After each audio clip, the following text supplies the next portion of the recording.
el texto es muy claro, es un pasaje en la vida de Jacob y se refiere naturalmente a la túnica de José que ha sido destrozada. Sin duda, esta es la túnica de mi hijo. Quiero unir a esto una palabra más del Señor Jesús cuando nos dice que el cuerpo es mucho más que el vestido. Naturalmente la deducción de Jacob es correcta, ¿verdad? Vio la túnica destrozada y llena de sangre. Sin duda, y esta es la manera que tenemos los humanos, sin duda es la túnica de mi hijo y una fiera lo destrozó. Como tiene la túnica y no está el hijo ha muerto. En realidad, quiero que pensemos en tres cosas que saltan a la vista en este pasaje. Una es la apariencia de las cosas que nos confunden. La segunda es aquellas cosas que nos dan una conclusión precipitada y nos hacen preocuparnos por cosas que realmente no tendríamos que preocuparnos. Y en tercer lugar, porque confundimos con frecuencia el vestido y el cuerpo, o aquello de que el hábito hace el monje. En primer lugar, pensemos en esa apariencia de las cosas que el Señor Jesús anuncia para el Evangelio. La Iglesia, la palabra, era como una simiente pequeñísima, ¿verdad?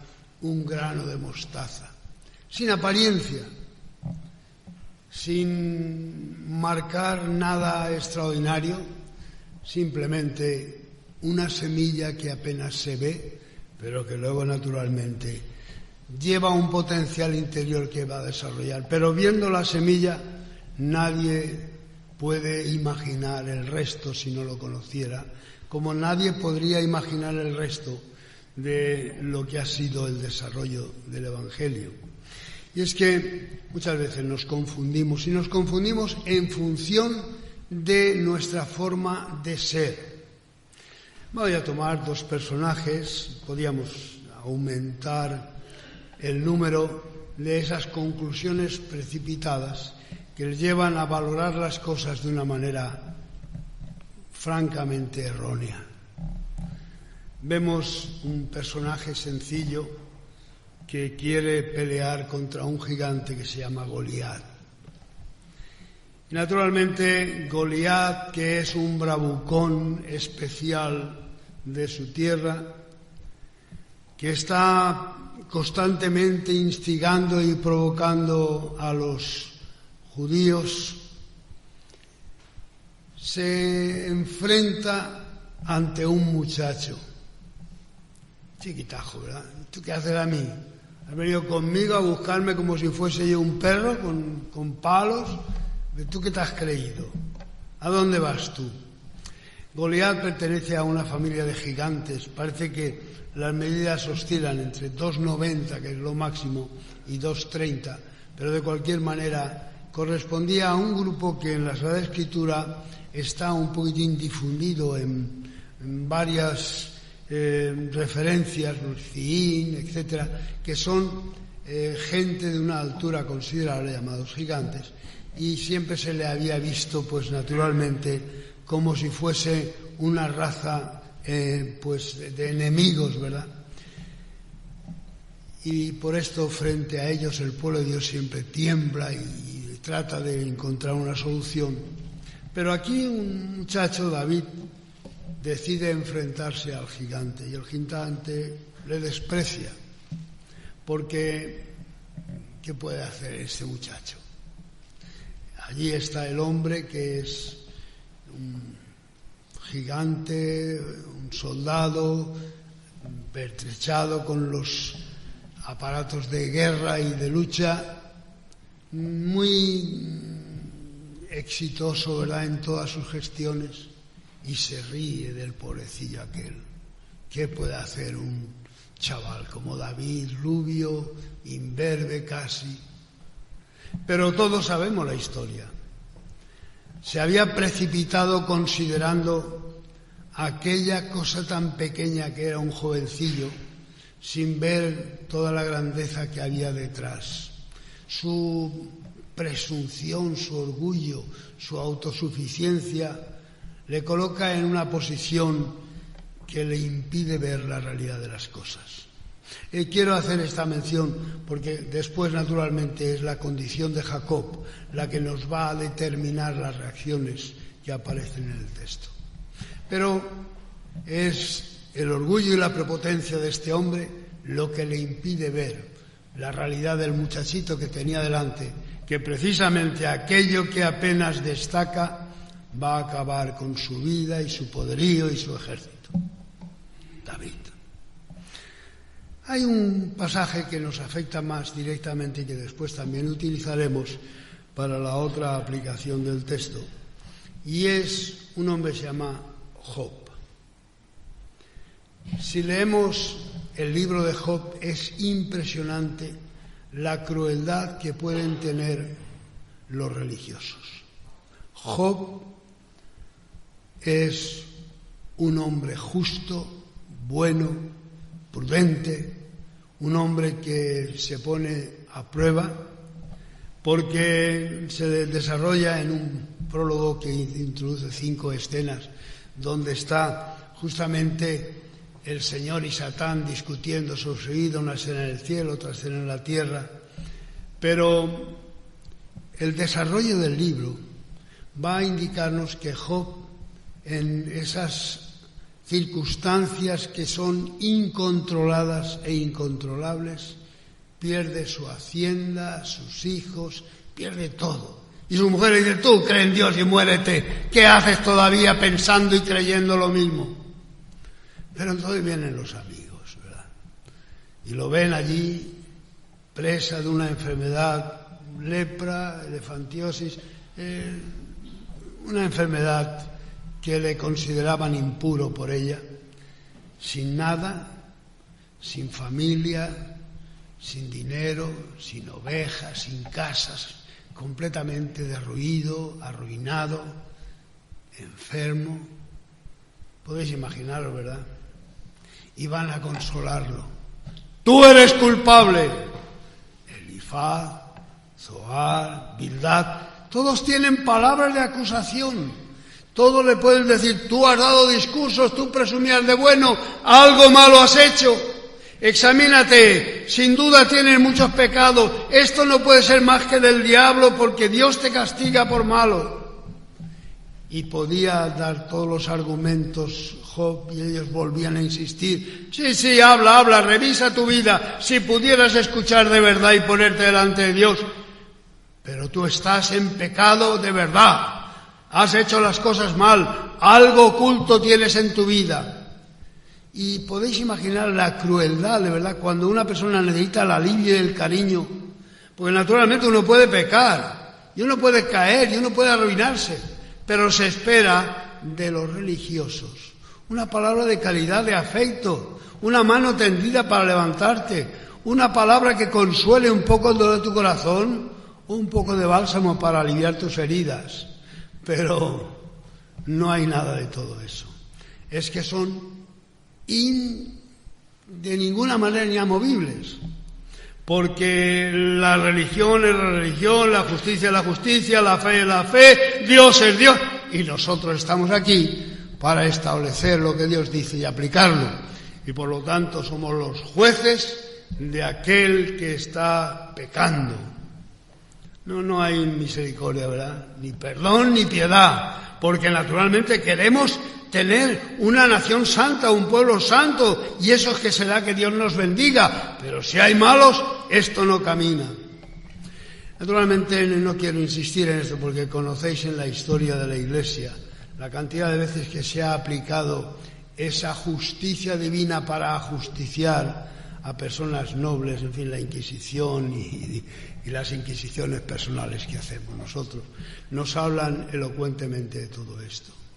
Es precisamente por su seguridad religiosa, porque tienen la revelación de Dios, pueden llegar a ser tan crueles. Simplemente es la apreciación, ¿verdad? La apariencia les confunde y la conclusión es precipitada. Y ahora entramos en Jacob. Sin duda esta es la túnica de mi hijo. ¿Cuántas veces nosotros sabemos, naturalmente conocemos el final de la historia y sabemos que no es así? Pero realmente se estaba doliendo y doliendo de verdad por una cosa que no tenía razón. Sí, era una cuestión precipitada, que lo que estaba haciendo era, como dice el Señor, baste al día su afán, pero él se estaba afanando más de la cuenta y estaba viendo aquellas cosas que su imaginación le traían, que tenía todos los visos de realidad, que la deducción parece lógica, pero sabemos que no es cierto. Es decir, las apariencias le confunden de tal manera que no puede ver más que la realidad que tiene con las pruebas que le han conducido sus hijos. La túnica de José. Hay muchas personas que viven su vida constantemente doloridos y machacados por las cosas que han sucedido o que pueden suceder, pero que nunca suceden. Aquello de Jesús, baste al día su afán, también lo han olvidado, y luchando por aquellas cosas que son de cada día, por aquellas cosas que tenían que ocuparle su tiempo, las mezclan con la posibilidad de que algo malo ocurra. Y cuántas cosas hemos visto de personas que han acabado con su vida simplemente temiendo lo que les pudiera venir.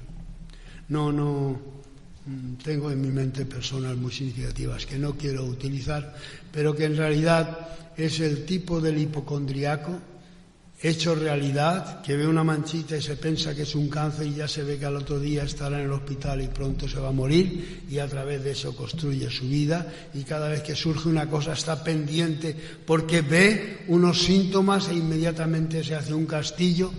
Es todo un sistema de vida de aquellos que no han entendido que al día le basta su afán y preocuparnos por lo que tiene que venir. No podemos, porque se escapa realmente a nuestro juicio. No dice que seamos desprevenidos, descuidados, sino simplemente que no nos agobie el futuro, porque ya tenemos bastante para luchar con el presente. No quiero extenderme en este punto más. En tercer lugar Jacob tiene en sus manos el vestido de José, pero José no está. Y como José llevaba el vestido se ha roto y José ha muerto. Y esta deducción es tan sumamente lógica y natural que sacamos multitud de dolores y miserias en la vida a consecuencia de juzgar las cosas así.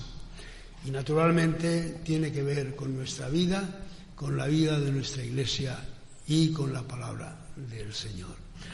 Los hijos de Jacob estaban hartos de la túnica de José. Estaban hartos de que aquello que significaba el favoritismo de un padre por un hijo. El padre, naturalmente caprichoso, viejo tal vez, tenía a su hijo favorito, al cual le regalaba, del cual se cuidaba de una manera especial, y mientras que los otros se iban a pasturar las ovejas o a trabajar en el campo, él se quedaba en casita con una túnica nueva, de colores. Allí está el señorito, allí está aquel que recibe todo el calor y el cariño del hogar y de su padre. Naturalmente los hermanos se llenan de odio y no saben cómo deshacerse de él, y un día, pues, como hemos leído en el texto, lo venden y toman la túnica y la manchan de sangre y se la mandan a su padre y dice: toma, para que veas. Naturalmente el padre cae en la trampa. No es capaz de ver que había algo detrás, porque tenía motivos para ello. Pero lo único que piensa es que allí está la túnica y el cuerpo no está, por lo tanto, José ha muerto. Porque ha confundido la túnica con el cuerpo, esta es la cuestión. Porque piensa que todo es aquello que realmente significaba. Si pensamos un momento en Jacob, si nos damos cuenta la conciencia de Jacob, porque los religiosos miraban a Job con los ojos de la justicia religiosa, y el gigante Goliat miraba a David con los ojos de superioridad del fortalecido provocador. Pero Jacob estaba mirando la túnica de su hijo con todo lo que él era también. Y sin darse cuenta, consciente o inconsciente en ese momento, estaba trayendo a su pensamiento lo que era la historia de su vida. Él había engañado a su hermano. Cuando su hermano tenía hambre, venía Esaú, ¿verdad? Y tenía hambre, y tenía mucha hambre, y juega con él, ¿verdad? Sí, bueno, yo te doy de comer, pero este es un negociante puro. Veremos que negocia con él, con su padre, con Labán y con todo el mundo. Tú me das a mí la primogenitura, te doy todo lo que tú quieras. Y el otro que tenía hambre, dice, a mí yo quiero la primogenitura, me voy a morir de hambre.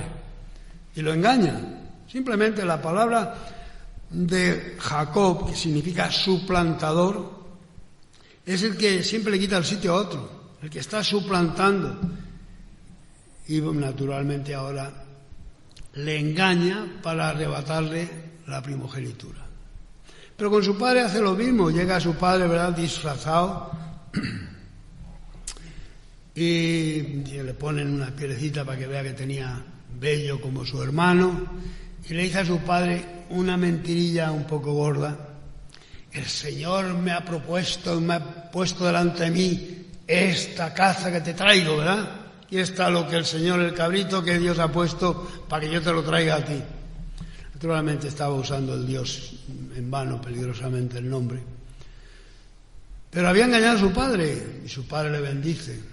Y después va huyendo a su tío Labán a trabajar allí, y negocia con él, ¿verdad? Sí, yo trabajo, tú me das tu hija, y el otro que era tan truán como él le engaña también y le da a la otra hija, y después él le engaña poniendo las varas para que las ovejas. Es simplemente un traficante de mentira, de suplantación, un culpable de todas cosas, y su corazón está ahí. Y naturalmente todo eso le deja una conciencia amarga. Y con la túnica en la mano, todo aquello que hay en el fondo de su mente y su corazón surge. Y aquello, como va a expresar después en el capítulo 46, todo está en contra mía, todo. Jacob, todo en contra suya. Él estaba en contra de todo. Pero naturalmente, con la túnica en la mano está viendo que se ha destruido justamente a su hijo. Sin embargo, lo que no es capaz de imaginar es que la túnica destrozada no significa que su hijo ha muerto, sino que su hijo se ha emancipado. El favorito, el chiquillo que estaba allí siempre a la expensa de su padre, dependiendo de su favor, ahora, sin túnica, ha recuperado su carácter, su personalidad, su libertad, para convertirse realmente en un ser muy importante. Tenía dentro muchas cosas escondidas que su padre no le permitía que de ninguna manera salieran. Y ahora se queja de que no tenga la túnica, cuando la túnica es justamente el camino de la libertad de su hijo. No ha podido imaginar esto nunca. Pero es justamente esa túnica destrozada lo que le da la libertad. Lo que le permite que José llegue a ser realmente lo que era, porque él no era la túnica, porque el cuerpo no es el vestido. Y esto nos sucede con muchísima frecuencia, porque nos parece que el hábito hace el monje, y cuando vemos la persona la juzgamos en función del vestido, y sin darnos cuenta nos engañamos muchas veces. ¿Qué es realmente la persona al margen de todo eso? ¿Cuál es realmente el contenido real y no la forma exterior? El Señor Jesús nos había dicho: no temáis a los que matan el cuerpo, no pueden hacer nada con vuestra alma, para indicarnos que nuestro cuerpo, como dice en el Sermón del Monte, Mateo 6:25, el cuerpo es mucho más que el vestido. No confundiros quedando con el vestido, no confundiros quedando con la apariencia, no confundiros quedando con el ropaje exterior, mirar el contenido. Y es necesario despojar el vestido para encontrarnos realmente con el contenido. Y esto, que forma parte de la historia de la vida, forma parte de la historia de la Iglesia y probablemente forma parte de la historia de nuestra vida. José está sin su vestidura, la vestidura de su padre, la tradicional, la que habían traído, y ahora ha conquistado la propia. Está en otro lugar, es otro tiempo, es otra ciudad, no está en el campo, no está con su padre, está en Egipto, está en la corte, necesita otro vestido nuevo, adaptado justamente a las circunstancias. ¿Recordáis de Jesús, del vino nuevo, necesita un vestido nuevo? El texto nos revela justamente esto, la angustia que surge dentro del corazón de Jacob, porque confunde el vestido con la persona, el vestido con el cuerpo. Y esto, aplicado a nosotros, sucede una y otra vez, que confundimos lo que es nuestro cuerpo con la grandeza del alma, y cuidamos mucho más el cuerpo que el alma. Y olvidamos que el cuerpo solo es el tabernáculo del alma, y que lo que tenemos que desarrollar y cuidar es el alma y no el cuerpo. De esto podemos hacer una disquisición larga, ¿verdad? Porque cuando vemos un cuerpo nos creemos que hemos visto todo, y por desgracia muchas veces es así. Recuerdo aquella bebé que decía: ¿quién soy yo? Lo que ves. No había nada dentro, lo que ves. Pero Jesús, que ve dentro del interior, sabe que nuestro cuerpo es solamente el vestido de nuestra alma, y hay que penetrar dentro y no preocuparnos tanto del cuerpo como del alma. No temáis a los que matan el cuerpo, con el alma no pueden hacer nada. A ese tenéis que temer, al que puede herir vuestra alma, dañar vuestra alma, envenenar vuestra alma, y con ella vuestro pensamiento y vuestro corazón. Cuando vamos avanzando en el pensamiento religioso, cuando miramos el desarrollo de la vida de las iglesias, nos encontramos la cantidad de traumas que ha habido en nuestra historia, simplemente porque han surgido nuevas informaciones, nuevos cambios de la estructura de iglesia o del sentido de la palabra de Dios. Es como el vestido que nos confunde para no ver realmente el cuerpo.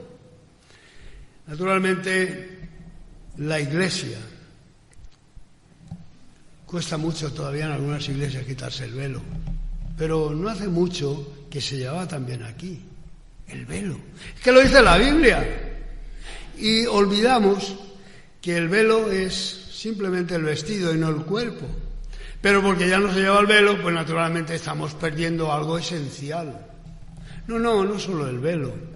Es que surge naturalmente que modifican las costumbres, y esto que se hace no es lo mismo que se hacía.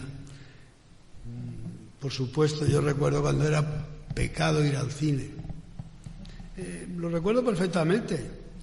Y me acuerdo que en una conversación el profesor simplemente le pregunté si los romanos adoraban el templo, y me dijo: pues, hijito, yo no voy al cine, porque le dije, si fuera al cine pues lo vería.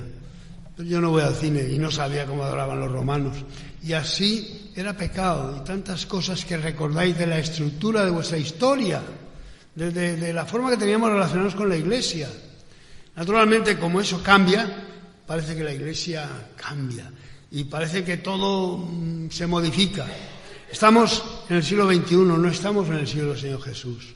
Creemos en el Dios y Padre que creía el Señor Jesucristo, pero no tenemos las costumbres del Señor Jesucristo. No tenemos el vocabulario del Señor Jesucristo. No tenemos ni siquiera la forma de entender la vida que entendía el Señor Jesucristo. No podemos tener aquella forma de tratar a los enfermos que dice la Sagrada Escritura. Está malo, viene, le pones un poco de aceite, los hermanos oran por él y ya está. Ningún hermano de esta iglesia aceptaría eso hoy, porque naturalmente está el médico, que para eso naturalmente también Dios derrama su sabiduría, para que la inteligencia del hombre pueda colaborar con la obra de Dios. Cuando examinamos el curso de nuestras iglesias, la forma de nuestros cultos, que si cantamos, que si no cantamos, nos encontramos con el susto de multitud de personas honradas que se duelen como si le hubieran roto y quitado su evangelio, porque naturalmente el vestido parece que sea justamente el cuerpo de la Iglesia. El cuerpo de la Iglesia es el compañerismo cristiano de personas que se aman, de personas que viven al Señor, de personas que unen sus corazones y que pueden servirse uno al otro y amar al prójimo. Esto es la Iglesia. Pero para nosotros la Iglesia es nuestra Iglesia, la Iglesia de aquí de Alicante, de Pío XII. Y si vamos a otra nos sentimos un poco extraño, porque hacemos del entorno, del vestido, nuestra Iglesia y nos parece que eso es la Iglesia. Pero la Iglesia no es eso, es el vestido de la Iglesia. El lugar de culto donde nos unimos, la forma de culto que tenemos, el pastor que nos predica, los himnos y la manera que tenemos de cantar. Es el vestido, pero no es la Iglesia. La Iglesia es la palabra de Dios en el centro y naturalmente el corazón de los hermanos unidos con el Señor Jesucristo. Pero cuando confundimos el vestido con el cuerpo, entonces nos pasa como a Jacob, que se ha muerto, mi hijo no está. ¿Cuántas veces, verdad? ¿Y cuántas veces tiene que regresar la Iglesia una y otra vez? Porque ha habido renovaciones constantes en la historia de la Iglesia. Cada vez que el vestido de la Iglesia se hace viejo, cuesta mucho romperlo, pero surge Wesley o Lutero o el que sea para romper el vestido, para destrozarlo, para dejar en libertad realmente el contenido. ¿Qué es lo que le sucede a José? Cuando se le quita el vestido es cuando realmente desarrolla con libertad el contenido de su ser. Con la palabra de Dios, pues recuerdo que un pietista grande estaba en el culto en Basilea y yo prediqué un sermón que aprecio mucho, que creo que es maravilloso, no el sermón, sino el pasaje, pero no está en el original. Pero eso no tiene que ver para que podamos aprender. Se trata de Juan 8, que es el pasaje, en las Biblias nuevas lo tenéis entre paréntesis, es el pasaje de la mujer adúltera. Naturalmente representa muy bien el pensamiento de la Iglesia y creo que podemos firmarlo dentro de la enseñanza de Jesucristo, claro que sí, pero no está en lo original. Hermano, yo no hubiera dicho eso, pero ¿qué? Es que tienes que tener a la gente engañada para no decir eso. Tienes tú que decir cosas que nadie cree, tienes tú que predicar que el sol se paró. ¿Pero cómo puedes decir eso? Y lo hemos estado enseñando constantemente, hasta que después aparece en la arqueología el himno al sol que cantaban los huestes allí alrededor de Jerusalén, en el cual dice que el sol se paró para que el día fuera constante. Un himno que cantaba la gente, nosotros cantamos los himnos. Claro, de eso a pasarlo, lo que es el cántico de un himno a lo que es una estrategia de guerra parando el universo. No hay nadie que se lo crea, pero nosotros lo hemos dicho como la cosa más auténtica del mundo. Y ahora cuando vemos que no es verdad, porque tenemos pruebas de que era un himno al margen que se introduce naturalmente en los cánticos de la lucha, la gente parece que se cae todo. Es que la Biblia no dice lo que queremos que diga, sino lo que dice. Es que la Biblia no es Dios que dice lo que nosotros decimos, sino lo que Dios dice. Lo grande de la Biblia es que Dios nos habla, no de la manera que nosotros queremos escuchar. Que Dios actúa de la manera que Dios actúa y no como nosotros pretendemos que Dios actúe. Y naturalmente el confundirnos con el vestido por el contenido, estamos perdiendo el mensaje esencial incluso de la Biblia, del Dios que tiene mensaje para hoy, no con el vestido del siglo pasado ni de hace 20 siglos, sino con el vestido de hoy, con el ropaje que le ponamos hoy que el mundo puede comprender, de un Cristo que nos ama y viene a salvarnos, de un Cristo que lo vemos sin parecer ni hermosura y sin embargo trae la grandeza de Dios en su alma. Esta es la cuestión. Naturalmente con el vestido confundimos a la gente. Esta semana hemos pasado la conversación, el pastor me hablaba de alguien naturalmente que no está en la iglesia precisamente porque ya desde sus abuelos esto era un círculo cerrado con ideas cerradas, con un pensamiento tan sumamente raquítico y tan sumamente enquistado que no dejaba respirar a nadie. Y es que además se ha impuesto, enseñando el cuerpo fuera y el vestido dentro. El vestido lo importante, el contenido no importaba tanto. Esta es la cuestión, hermanos, que Jacob toma en la mano el vestido y se confunde pensando que es el cuerpo. Pero Jesús nos dice, el cuerpo vale mucho más que el vestido, el contenido vale mucho más que la forma. Y el prestar atención a esto, hermanos, creo que es lo que puede devolver a la Iglesia la fuerza que tiene naturalmente para incidir en la sociedad de nuestro tiempo, como Cristo incidió en la sociedad de su tiempo, como la Iglesia influyó en el primer siglo, pues tenía un mensaje para el primer siglo con el lenguaje del primer siglo. Y nosotros tenemos un mensaje para el siglo XX, vestido todavía con ropaje del siglo XVIII. Creo que no podemos confundirnos, ni tener conclusiones precipitadas por las cosas. Tenemos que mirar el mensaje, tenemos que mirar el amor de Dios contenido en el mensaje y el amor cristiano expresado por Jesucristo. Que no nos confundan las apariencias, que no tengamos conclusiones precipitadas, que no estemos constantemente martillándonos por lo que puede pasar y nunca va a pasar, sino que sepamos que basta al día su afán. Y el afán nuestro en este día es poner el Evangelio delante de la gente de manera que entienda el mensaje para su salvación y su esperanza. Amén.